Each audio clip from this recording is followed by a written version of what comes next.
A retirada dos implantes de silicone, cirurgia conhecida como explante, cresce a cada ano. Este avanço está relacionado aos relatos de milhares de mulheres nas redes sociais que afirmam terem desenvolvido sintomas causados pela toxicidade desse dispositivo. Apesar de ser pouco reconhecida pela classe médica, a doença do silicone tem recebido a atenção de alguns cientistas que buscam compreender melhor esses fenômenos. Outras doenças vinculadas às próteses e que também contribuíram para o aumento dos explantes são a síndrome ásia, uma doença autoimune inflamatória, e o linfoma anaplásico de grandes células, um tipo raro de câncer do sistema linfático e que desde 2016 foi associado aos implantes pela Organização Mundial da Saúde.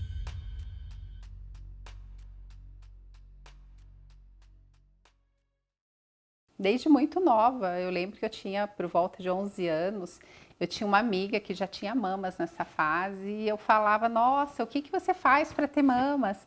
E ela, ai, pega o sabonete Johnson, passa bastante em cima da mama e toma iogurte. Então assim, é, lá de muito novinha, numa época onde não tinha essa força, a mídia não tinha essa força, no sentido ainda de pregar um corpo da mulher, esse culto que tem hoje, né? Das mulheres peitudas. Não, era uma coisa mesmo minha, de querer me sentir bonita, com uma mama maior. Tanto que quando eu fui colocar, eu escolhi uma prótese P, porque meu interesse não era ter um peitão, era ter um pouco de mama, né? Me sentir um pouco mais feminina. E não posso negar que nesses primeiros anos todos que eu coloquei a prótese foi boa para mim. Eu gostei. O que eu não gostei foi, assim, de perceber o quanto ela me fez mal. No mês de junho de 2021, eu fiz os meus exames rotineiros, aqueles de ginecologista, né? Então, como faço todo ano, e estava tudo certo com o meu corpo, tudo certo, entre aspas, né? Quando chegou o mês de agosto, eu comecei a reparar que uma mama começou a ficar de tamanho diferente da outra.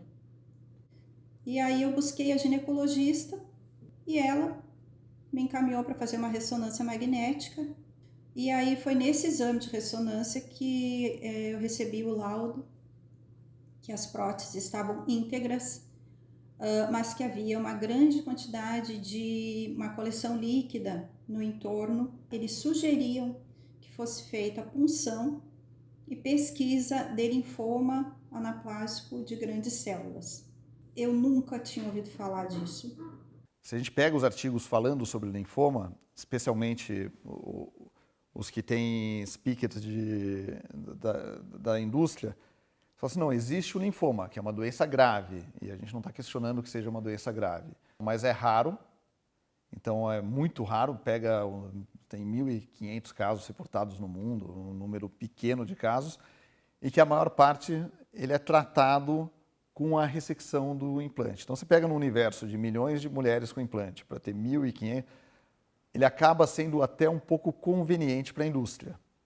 No meu entender, eu não dividiria o linfoma da doença do silicone, e daí você começa a ter a síndrome ásia. Eu poria tudo no mesmo saco. Falar, olha, o implante ele pode dar esse saco de problemas.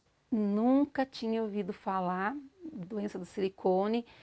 Foi uma coisa muito assim nova, porque eu coloquei, né, ali a prótese e passou uns meses assim, eu comecei a ter alguns sintomas que eu não tinha. Muitas dores nas articulações, muita queda de cabelo, eu sentia muito assim insônia de noite e sonolência durante o dia. Minha pressão começou a subir, não parava mais de subir, tipo, não tinha remédio que baixava. Fui fazer exames cardíacos, não constatou nada. Eu vivia com dor de cabeça, sempre dor de cabeça. Eu falava, nossa, que dor de cabeça é essa que nunca passa? Daí fui fazer tomografia para ver se não estava com alguma coisa, não deu nada. E começaram a surgir alguns sintomas que não tinha, assim, explicação de onde vinha. Eu penso que a mulher que quer colocar silicone, apesar de eu não colocar, acho que é um direito dela, principalmente as mulheres que muitas vezes sofrem com a questão de retirada de tumor, e elas têm que lidar com essa, já basta o diagnóstico, quem dirá lidar com a autoestima, então eu penso que elas têm esse direito, mas elas têm que ter esse direito entendendo que você vai fazer um procedimento e colocar algo dentro do seu corpo que pode te trazer lesão. Nunca recebi bula, nunca recebi caixa de prótese, nunca recebi nenhum alerta. E eu não tenho nada. O que eu tenho da minha prótese é uma nota que só está escrito prótese mamária, mais nada. Nem a marca dela. Eu só vinha saber qual era a marca quando eu liguei no consultório e reivindiquei essa informação.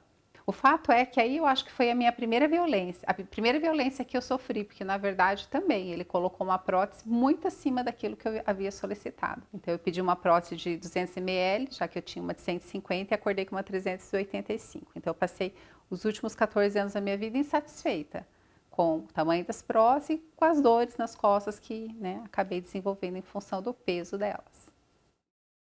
O paciente, quando põe prótese, muitas vezes é o próprio médico que faz a aquisição das próteses, faz o implante, e assim, ela não vê caixa de prótese, ela não vê manual, ela não vê garantia, ela não vê nada. Muitas, inclusive, não sabem sequer a marca das próteses que elas colocaram. Isso é um problema, porque hoje a gente tem próteses no mercado que apresentaram problemas e simplesmente a paciente não sabe que a prótese que ela está usando é uma prótese dessa que foi recolhida do mercado. Então, assim, o médico ele precisa estar muito atento ao dever de informação, explicar o que está na bula, né, no manual, explicar quais são os riscos daquela técnica que ele vai empregar, que ele vai utilizar, enfim, todos os riscos inerentes, porque a partir do momento que uma pessoa saudável se submete a uma cirurgia e depois vem experimentar danos, sem saber que ela poderia experimentar esses danos, isso com certeza vai ser passível de ser discutido judicialmente. Uma doença, um problema assim que, né, que ninguém ninguém está livre de ter, um câncer ou qualquer outro tipo de doença. A gente sabe que isso pode acontecer na vida da gente, mas saber que aquilo ali foi causado por causa de um objeto estranho que está dentro do teu corpo e que nunca ninguém te alertou sobre aquilo e que tu nunca imaginou que aquilo ali que tu estava colocando um dia poderia te deixar numa situação dessas, né? Eu acho que a falta de informação, a falta de orientação, de controle disso tudo é muito falho, muito falho. Quando eu descobri sobre doenças do silicone, eu fiquei mais ainda desesperada por questão do meu histórico mesmo, né? Poxa, mutação genética para câncer de mama, uma prótese ali dentro, com contratura, com rejeição, com um monte de coisa. Então, assim, era uma batalha muito grande para mim imaginar que todos os dias eu tomava suplementos para tentar evitar de ter câncer, para o meu corpo estar trabalhando direitinho, né? Sendo suplementado da maneira certa.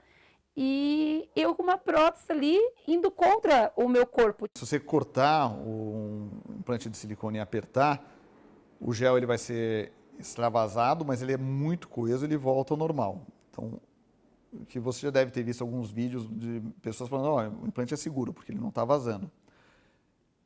Qual que é o problema? Dentro do silicone, esse gel coeso, ele é feito de um monte de teias, que é preenchido por esses silicones de menor cadeia.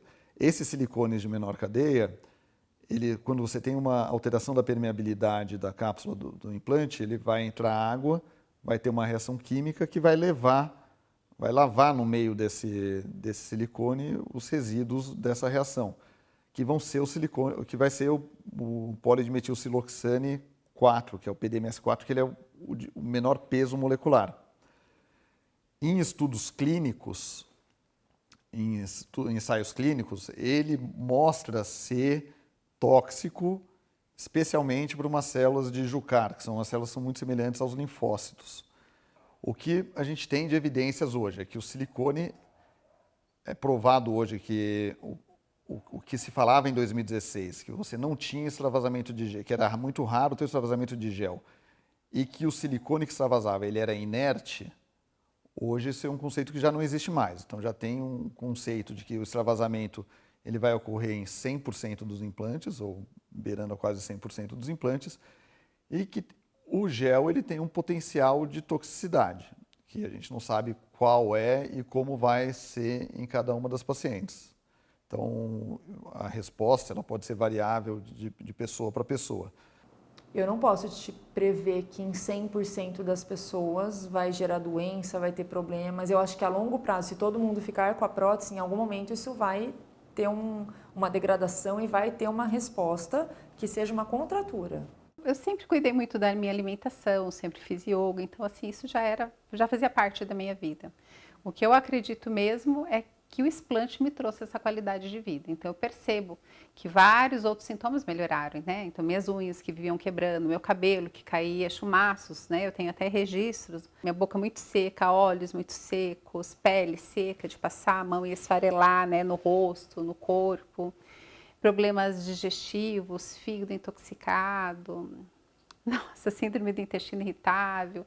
Então, são muitas coisas, são muitos sintomas que eu fui vendo desaparecer nesses últimos 10 meses.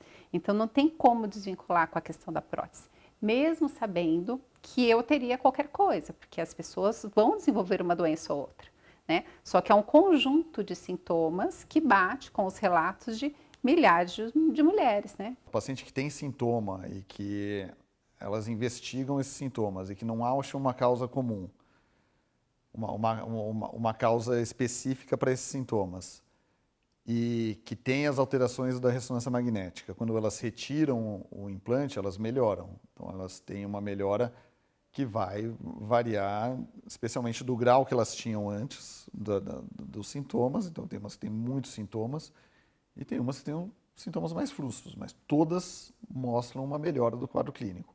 A gente sabe que hoje o número de explantes cada vez está maior e o número de implantes menor. E por que essas mulheres não viram isso antes, né? Há tanta gente que tem prótese e nunca procurou, porque elas não sabiam. Eu coloquei prótese com 26 anos e durante a minha vida inteira elas fizeram parte do meu corpo, sendo que eu explantei definitivamente aos meus 56 anos. Então, se passaram 30 anos da minha vida que eu já não me reconhecia mais. Problemas foram aparecendo e que eu jamais associei ao uso da prótese. Eu desconhecia os sintomas da doença do silicone, eu desconhecia que a prótese poderia causar câncer.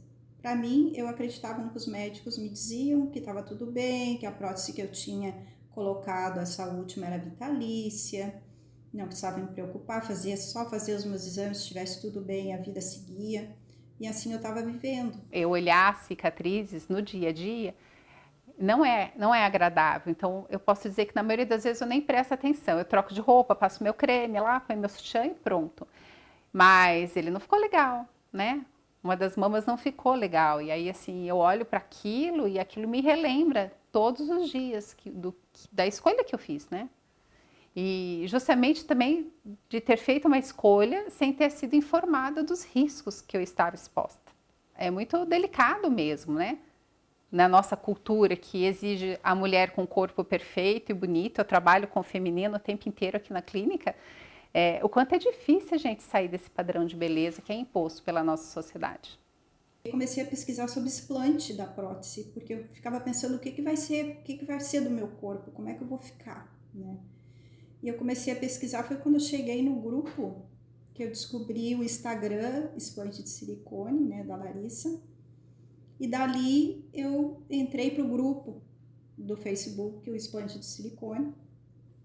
E digamos que foi então que eu comecei a entrar nesse mundo que eu até então desconhecia. O que me leva e o que me move a continuar nesse trabalho há quase 3 anos aí, há mais de 3 anos, é ver que eu posso ajudar outras mulheres, que a informação não está chegando para essas mulheres da maneira que deveria chegar. Que hoje, agora mesmo, tem alguma mulher em algum centro cirúrgico no país colocando silicone sem saber de absolutamente nada, sem saber dos riscos, sem saber dos sintomas que a gente tem, sem saber de nenhum problema. Um dia alguém tirou minha dúvida. Um dia eu assisti um vídeo de uma mulher que tirou o silicone e eu falei, nossa, isso é possível. Então, foi isso que foi me ajudando e é isso que me ajuda e que me move até hoje. São as mulheres recuperando a sua saúde como eu recuperei. E eu sei que a falha está exatamente por conta dos interesses que essa indústria aqui tem. O cirurgião plástico não tem interesse de chegar e a mulher que está ali na frente dele, que veio ali pronta já para organizar tudo para essa cirurgia de colocação de prótese, ele vai entregar vai dizer, olha, preciso que tu leia aqui antes de tu colocar. Aí a mulher vai lá olhar, a tarja preta pode causar câncer. Será que é interessante isso? Será que é interessante que a mulher saiba disso? A partir do momento que o médico omite informações, ele está tolhendo a paciente de um direito que ela tem de saber. E se ela não sabe, ela não tem como escolher o que é melhor ou não para ela. Então, o que precisa ser informado? Tudo. Os riscos, muitos vêm descritos na bula, né? Se você pegar um manual hoje de instruções das próteses de silicone, manual de uso, ele está lá, desde linfoma anaplásico de células grandes, risco de contratura, de rejeição, de desenvolvimento de doenças autoimunes. Hoje, se você pegar os manuais das próteses, muitos contraindicam, por exemplo, uma paciente que tem histórico de uma doença autoimune, de lúpus, enfim, eles contraindicam o implante, né? Só que o médico, muitas vezes, ele passa por cima disso e ele simplesmente não informa esses riscos, ele sequer investiga se a paciente realmente é uma boa candidata para fazer essa cirurgia, e ele procede lá com a cirurgia, faz, e depois, quando os problemas começam a aparecer, ele simplesmente se furta da responsabilidade dele. Qual é a indústria que vai querer dizer, olha, fique mais bonita, mas fique intoxicada? Nenhuma indústria vai querer dizer isso. Nenhuma indústria vai querer vender uma porcaria dessa dizendo que faz bem. Então, eles sempre vão vender a imagem, olha, faz muito bem. E eu sou a prova viva de que não faz. O processo da ciência é um processo que ele é demorado, enquanto que o processo da rede social é um processo muito rápido e disseminado. Na época que eu fiz residência médica, não se falava disso. E, teoricamente, é uma questão que a gente tem que entender que tem esse time mesmo, porque o primeiro relato de doença do silicone, de síndrome ásia, com as próteses de mama, foi em 2011, que inclusive foi a história de uma médica. Então, desde que foi feito o primeiro relato até chegar onde a gente está hoje, é muito pouco tempo para a ciência. O estímulo que você tem para poder desenvolver uma pesquisa, a gente como pesquisador, acaba sendo pouco, porque a gente vai gastar dinheiro e tempo. A indústria ela é obrigada a fazer a pesquisa para poder validar o produto dela e conseguir com que as agências reguladoras liberem o produto, mas é muito caro para a indústria também. Só que a indústria ela tem o dinheiro para poder bancar, e daí você acaba tendo hoje a maior parte dos artigos publicados sendo bancados pela indústria. E o curioso é que 80% dos artigos científicos publicados eles não são replicáveis. Então, às vezes, nem mesmo o próprio autor do artigo consegue replicar os resultados que eles fizeram. A retirada da mastectomia do câncer não foi tão emocionante para mim como a retirada da prótese. Porque o câncer, ali, a retirada da mama, eu senti aliviada, sabe, ali, porque estava tirando uma doença que mata. Mas a retirada da prótese, eu vi como uma oportunidade, assim, sabe? Tipo, realmente estava tirando algo que estava me atrapalhando minha vida, que estava trazendo doenças para mim, que fez com que eu perdesse, assim, quase 5 anos da minha vida, assim, de qualidade, sabe? Assim, que eu podia ter feito tanta coisa nesse período e que nenhum médico, né, deu atenção devida. Ninguém acreditava em mim, que eu não ia chorar, que eu não ia ficar triste, que eu não ia ficar com depressão. Porque as pessoas, eu sei que os médicos têm protocolo, né, para seguir, que eles falam, ai, eu quero que você se sinta bem, se sinta feliz, né, mas assim, a minha felicidade realmente foi assim, total no dia que eu retirei minha prótese. Com a consciência que eu tinha antes, né, facilmente eu entrei nesse jogo, né, mas hoje eu não faria isso. Às vezes as pessoas pensam assim, mas não vai acontecer comigo. Né? Eu também achava que eu não ia ter câncer de mama aos 36 anos de idade, né? Eu acho que a tendência é que cheguem à conclusão de que não é um dispositivo seguro tu ter um silicone dentro do teu corpo. Não é.